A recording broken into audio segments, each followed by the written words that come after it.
Bueno, pues esta es la versión, Natalia, resumida que aparece en ese libro. Yo lo primero que te voy a preguntar, tú tenías una relación absolutamente directa, conocías toda la actividad política, estabas con él, con Adolfo Suárez.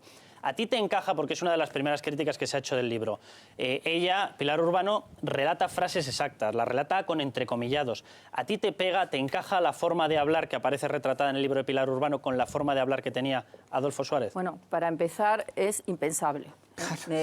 Adolfo Suárez era una persona enormemente educada, que además respetaba muchísimo las instituciones, que al rey le llamaba señor todo el mundo, todo el tiempo, y que desde luego en la etapa en la que yo estuve cercana a él, jamás le vi ni levantar la voz, ni chillar, ni ponerse nervioso. Era una persona muy controlada y al cierto punto un poco fría ante las situaciones, que es como debía estar. Nunca le vi. O sea, me extraña tanto que usara ese lenguaje con el rey.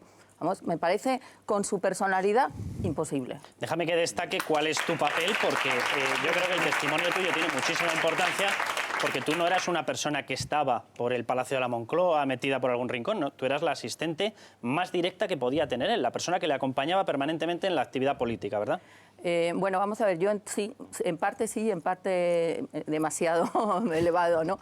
Yo entonces era muy joven, acababa de terminar los estudios y entré no en Moncloa, sino en Castellana 3, precisamente. Yo estuve con él desde 2 meses después de que le nombraran hasta el día que dimitió, que estaba con él en el despacho y con un grupo reducido de gente cuando leyó el discurso, ¿no? Durante ese tiempo me ocupé sobre todo me ocupé de atenderle a él, me ocupé de las visitas, me ocupé de su agenda. O sea, todas las personas que querían visitarle o pedían una audiencia o pedían una entrevista pasaban por mi despacho y diariamente pues yo lo recibía, incluso recibía, muy al principio la verdad que éramos muy pocos, entonces casi todos hacíamos de todo, ni siquiera había un jefe de protocolo, como hubo después, entonces hasta las... Es decir, que teníais cercanía con él. Sí, absoluto. Yo lo conocí perfectamente. Claro, y por lo tanto, en un momento de tensión como el que se relata, lo lógico es que vosotros o tú, Natalia, te hubieses enterado lógicamente de esos enfados, algo hubiese soltado delante vuestro, yo qué sé, la típica expresión que hubiese tenido cualquier persona sometida a una situación de estrés brutal, tal y como describe Pilar Urbano. Yo, desde luego, lo que he visto allí claramente no es posible, porque yo estaba en Moncloa cuando el golpe de Estado. De hecho, estaba cuando produjo a las 6 de la tarde, estuve parte de la noche y estuve por la mañana. Bueno, la verdad que fue una cosa curiosa que mucha gente no sabe, pero yo estuve en la Moncloa hasta que verdaderamente allí no se podía hacer nada, porque el poder estaba en la Zarzuela, en el Congreso y en el Ministerio del Interior, cuando se hizo el gobierno de los subsecretarios, y después de estar mucho tiempo estaba la familia con quien estábamos y tratábamos de apoyarles, pero ya no había mucho que hacer, y yo en aquel momento lo que hice es que la persona con la que luego yo me casé estaba en las Cortes retenida, y cuando pudo salir de allí me llamó y me dijo: me voy ahora mismo a hacer lo que ha ocurrido al Grupo Z, que es donde trabajaba como corresponsal político. Y me fui a interview y me dijo: no hay nadie, me voy a hacer un especial de esto, solo dijo: me voy contigo. Entonces, menos esas horas que fui a ayudarle a sacar eso adelante, yo estuve todo el tiempo en el Palacio de la Moncloa. Claro, Natalia, tú alguna vez escuchaste de boca de Adolfo Suárez, porque supuestamente es verdad que en el libro Pilar Urbano agradece a unas determinadas personas, muchos de ellos, no sé si la totalidad, pero desde luego muchos de ellos han desmentido el contenido, porque dicen: oye, si a mí me lo agradeces, se supone que es porque yo soy fuente, y yo, desde luego, digo abiertamente, y han escrito un manifiesto diciendo: para nada ese libro refleja la realidad. De las conversaciones que tú mantenías, de las expresiones que le viste a don Adolfo Suárez, ¿en algún momento contó algo parecido al hecho de que el rey estuviese detrás de la operación armada, el rey tuviese conocimiento del 23F, el rey hubiese estado instigando los acuartelamientos para que se levantasen en contra del régimen constitucional? ¿En algún momento te escuchaste algo así? En absoluto, o sea, en ningún momento. Lo que sí es que era cierto que el rey estaba recibiendo muchísimas presiones, y eso sí que lo sabíamos, pues había mucha gente, ¿no? El rey estaba recibiendo presiones por parte de los militares, obviamente, estaba recibiendo presiones en parte de la Iglesia, la parte más conservadora de la Iglesia. El gente está presionada por los estamentos financieros. O sea, el rey tenía muchas presiones. La prensa en ese momento estaba que había estado volcada en Adolfo Suárez durante años, apoyando, está absolutamente en contra, portadas de Cambio 16 en contra.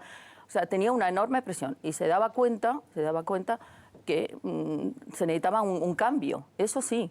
Y yo creo que lo que intentaron hacer es lo que se llama un cambio, un golpe de timón. O sea, que esto no siga así porque vamos mal. Pero de ahí a organizar un golpe de Estado, es que estamos hablando de palabras mayores. ¿Tú te imaginas una escena como la que se describe en el libro con el tema de que si el perro le va a morder, que si el uno le dice al otro cacho cabrón, que si no sé qué? ¿Tú te lo imaginas eso? Pues yo te voy a decir una razón por la que eso no es posible. Y la razón es que porque cuando volvieron del Congreso de los Diputados Adolfo Suárez y Gutiérrez Mellado, que volvieron los dos juntos primero, yo estaba allí y además lo recibí en la puerta. Bueno, a ti te pidió que le hicieras un caldito, ¿verdad? Efectivamente. Bueno, estaba helado, o sea, el pobre no, creo que Gutiérrez Mellado pasó un frío horrible, porque creo que en la habitación en la que le encerraron esa noche hacía muchísimo frío y llegó de verdad tiritando, bueno, aparte de la tensión y todo lo que tuvo que vivir, ¿no? Y entonces sí es verdad que me dijo, por favor, ¿alguien me podría hacer un caldo? Pero cuando pasó eso, llegaron todos los ministros, se organizó una especie de Consejo de Ministros improvisado, y después de eso Adolfo Suárez habló con Arias Salgado y es verdad que él pensó en que podría revocar su dimisión. ¿Y por qué? O sea, podríamos pensar, bueno, porque lo que quería era volver. Yo creo que era una persona que tenía ambición política, y es verdad que la tenía, pero le importaba muchísimo más este país y se daba cuenta que dejaba a Calvo Sotelo un país pues, con un problema enorme. Y pensó, es mejor que yo retome esto, si es posible, y luego cuando se calmen las cosas, que Calvo Sotelo sea nombrado presidente. Ramón, en general, os pregunto a vosotros también porque también estabais en primera línea. Tú directamente, Manuel, en primera línea directamente en el ejército. Es decir, tenías un input, tenías una versión que tendría que haber encajado, si fuese cierto lo de Pilar Urbano, con la del libro, porque esos movimientos en el ejército deberías haber sido tú consciente de ellos, Manuel. Sí, estaba de jefe de gabinete del ministro de Defensa, de Rodríguez Sagún, sí. Bueno, yo la verdad lo primero que tengo que decir es que desde hace 2 o 3 semanas estoy asombrado absolutamente de todo lo que estoy oyendo, sin excepción. Pero en fin, en lo que se refiere al libro de Pilar Urbano, no cabe la menor duda, no es ninguna sorpresa. Pilar Urbano es la gran fabuladora del 23F desde que se produjo, no es la primera vez, aunque esta vez es particularmente desagradable, es una infamia lo que ha hecho, porque realmente es imposible que tenga testigos de diálogos, de presuntos diálogos, que solamente se produjeron entre 2 personas sin testigo alguno, lo cual nadie le pudo comunicar cómo se habían producido. Es imaginario, se lo ha imaginado todo, y de una manera, insisto, infame. Y por supuesto el oportunismo editorial me parece efectivamente absolutamente repugnante. Dicho esto, lo que yo me llevo preguntando esta semana es por qué hace esto Pilar Urbano. ¿Por un simple afán de notoriedad? No lo creo.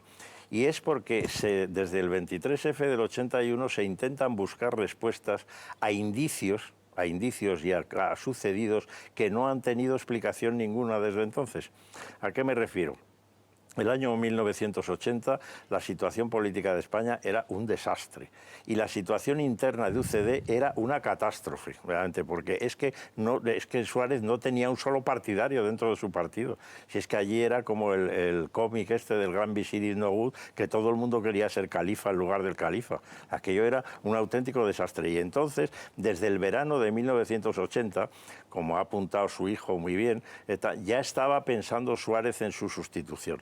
Y en que el sustituto fuera una personalidad lo menos hiriente posible, porque eran tantos los hirientes que buscar una persona tranquila como Calvo Sotelo, pero sin embargo había muchos sectores que consideraban que aquello no era solución, que la sustitución de Suárez por Calvo Sotelo y esperar resignadamente al triunfo socialista inevitable el año 83, que aquello no era posible.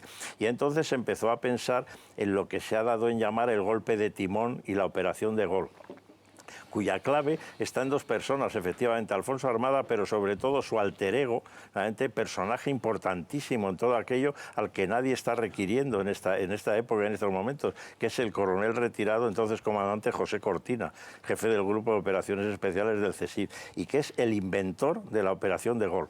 El inventor de la operación de Gol, que era una operación cuasi constitucional o pseudo constitucional para que se produjera un gobierno de coalición entre UCD y PSOE presidido por un militar, que tiene luego su expresión en esa extraña entrevista de Enrique Múgica y Joan Raventós, el jefe del socialismo catalán. Déjame que veamos, Manuel... Pero sobre todo hay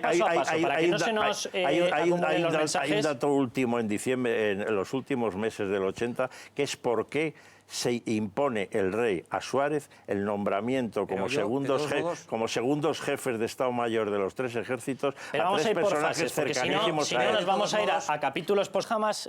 Natalia, la versión que está dando en estos momentos el hijo de Suárez. Yo antes estaba diciendo una cosa y no he podido terminarla cuando el golpe de Estado, nada más terminar ese Consejo de Ministros que dije antes, y que él preguntó a Arias Salgado si había una posibilidad de que pudiera, la dimisión que había hecho se podría retrotraer. Arias Salgado le dijo que no, que legalmente era imposible. Entonces allí ya supo él que no iba a poder ser, o sea, no lo iba a intentar. Y después de eso se fue con Paco Laïna, que fue Francisco Laïna, fue el que dirigió el gobierno de los subsecretarios, se fue a Moncloa.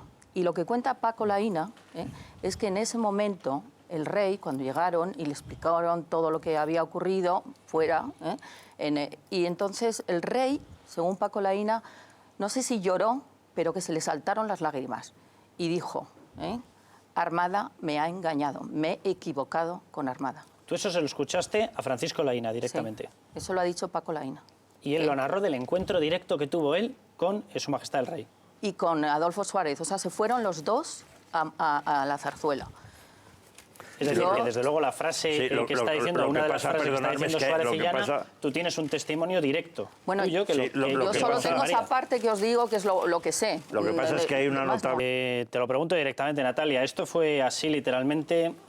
¿A él lo abandonaron? Bueno, fue peor que abandonarlo. A él le traicionaron. En todo el partido que él había unido hacía 4 años, que era... consiguió hacer un partido de 16 partidos, que claro, ya eso es un reino de taifas complicadísimo, ¿no?